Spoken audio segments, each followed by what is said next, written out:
안녕하세요. 반갑습니다. 지금 온 나라를 시끄럽게 하고 있는 그 금융기관을 통한 개인정보 유출 사건에 대해서 저와 안철수 의원의 입장을 말씀드리도록 하겠습니다. 이번 개인정보 유출 사건의 직접적인 원인은 금융기관의 외주관리 업체의 보안 부실이 제일 큰 문제라고 할 것입니다. 하지만 보다 더 근본적인 문제는 보안 제도를 제대로 실천하는 문제라고 할 수 있습니다. 사실 그동안 여러 번의 금융 보안 사고로 인해서 법적 제도적 장치는 어느 정도 이루어졌다고 할 수 있습니다. 하지만 이를 준수하고자 하는 금융기관과 감독당국의 실천 의지와 유인책이 매우 빈약했다고 하겠습니다. 따라서 이번 사태와 같은 대규모 금융기관 정보 보안 사건이 발생하지 않도록 하기 위해서는 금융기관이 정보 보안에 대해서 실천 의지를 가질 수 있도록 다음과 같은 보안 대책이 필요하다고 생각을 합니다. 첫째, 은행 증권사뿐만 아니라 카드 보험회사도 정보통신기반보호법상의 주요 정보통신기반 시설로 지정하는 것이 먼저 필요합니다. 실질적으로 금융위원장이 지정하는 주요 정보통신기반 시설은 매년 취약점 분석 평가를 받도록 제도화되어 있으므로 금융기관의 보안 강화에 크게 기여할 수 있을 것입니다. 둘째로, 금융기관 보안 조직의 위상을 법적 제도적으로 격상시키는 것이 필요합니다. 현재 대부분의 기업 보안부서는 현업부서의 지원 조직에 불과하고 협조를 통해서 보안 업무를 수행하게 되므로 통제력이 매우 약한 상황이라고 하겠습니다. 이로 인해서 우리나라 정보보호 관련 법 제도가 매우 엄격함에도 불구하고 현실적으로는 실행 수준을 떨어뜨리는 그런 요인이 되고 있습니다. 따라서 보안부서를 감사실 소속으로 배치하여 통제력을 강화하거나 보안부서에 그에 상응하는 권한을 부여한다면 고객정보 보호에 만전을 기할 수 있을 거라고 생각합니다.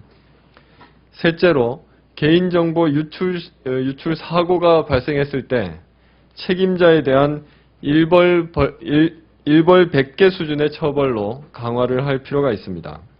2010년 이후 15건의 고객정보 유출 사건에서 과태료는 최고 60만 원, 임원에 대해서는 최고 주의적 경고를 주는 정도로 불과했습니다. 이 정도 수준의 제재로는 경영진으로 하여금 정보보호에 경각심을 불러일으키게 할 수는 없습니다. 따라서 징벌적 과징금 제도 도입 등과 같은 책임자에 대한 제재를 강화하는 조치가 필요할 것입니다. 넷째로, 외주업체 관리에 대한 구체적인 지침과 기술적 보안 통제 강화가 필요합니다. 현재 관련 법령들은 외주업체에 대한 계약서상의 보안 책임사항 명시 등 원칙적인 관리 책임만을 부여하고 있을 뿐 구체적인 절차나 관리 수준에 대한 측정 기준은 제시하고 있지 않습니다. 또한 외주업체에서 핵심 설비와 데이터를 작업할 경우에 작업시간 전부에 대한 모니터링 작업을 통해 통제를 강화할 필요가 있습니다. 오늘 정부는 긴급하게 금융권 개인정보 보호 종합대책을 발표한 바 있습니다. 과도한 개인정보를 요구하는 관행을 바꾸고 카드 해지 후에 개인정보를 삭제하거나 불법 유출 정보의 마케팅 대출 모집 활용을 차단하거나 정보 유출 금융사에 대한 징벌적 과징금 및 처벌 강화가 그 골자라고 할 수 있습니다.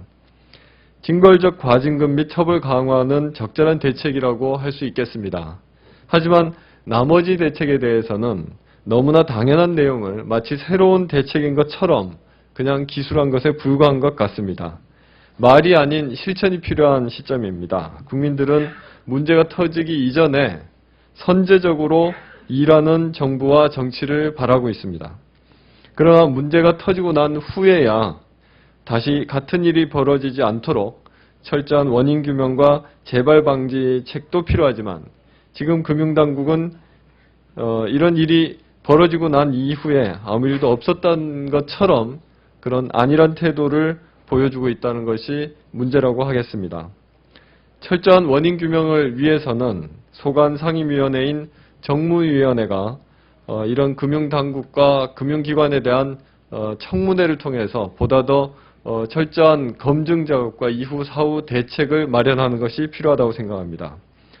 국회에서 청문회를 열어 이번 사태의 원인과 대책을 마련할 때 비로소 국민들의 불안을 떨쳐버릴 수 있을 것이라고 생각합니다.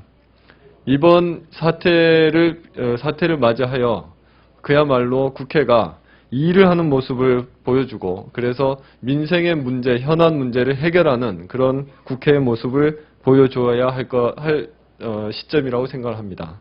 다시 한번 청문회 개최를 촉구하는 바입니다. 고맙습니다.